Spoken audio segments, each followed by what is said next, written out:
It's my favorite parable. I love the prodigal son. And it's so beautiful because whenever I read it, you know it, but you read it again and you always see something more, the depth of it, the beauty of it penetrates more deeply.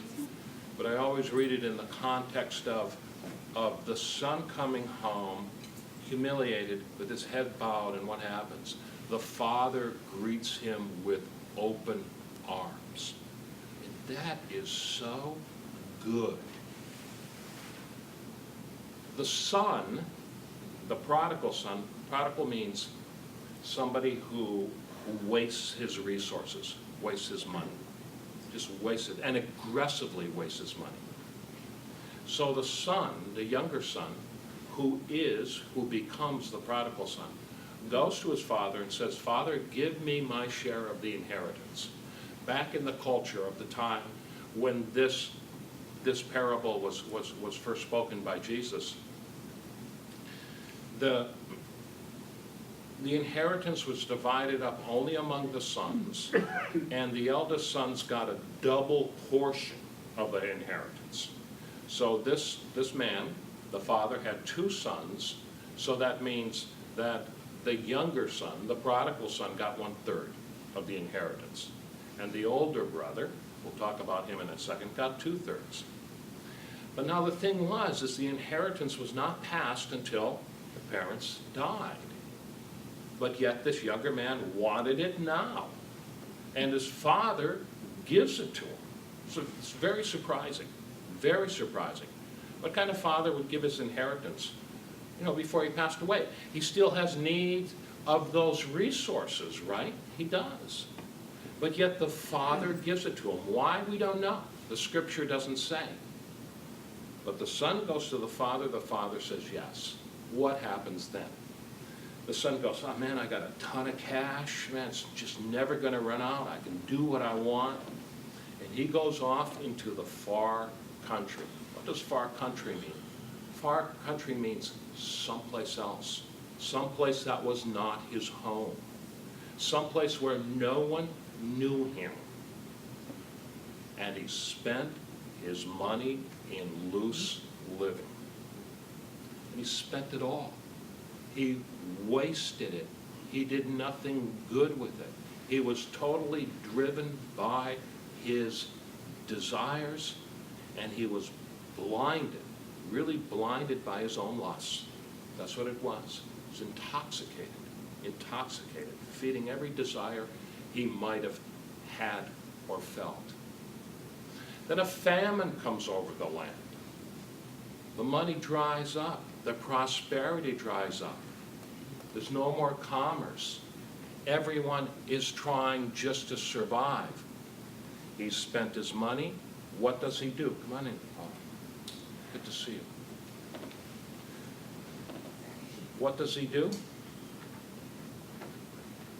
He goes and he says, the only way I can live is if I lend myself out to one of these foreign masters. And he does. And he ends up feeding the pigs, the swine. Now that's another important cultural reference, because swine in ancient Jewish culture is just something you never touched. They were just, you didn't do it. You stayed away from swine. You didn't cook it, you didn't eat it, you don't cultivate swine, anything like that, just stayed away from it. He ends up working with the swine. He's so hungry that he's even eating their food. Okay, that's how bad. I mean, this guy went low, really low. Then, what happens?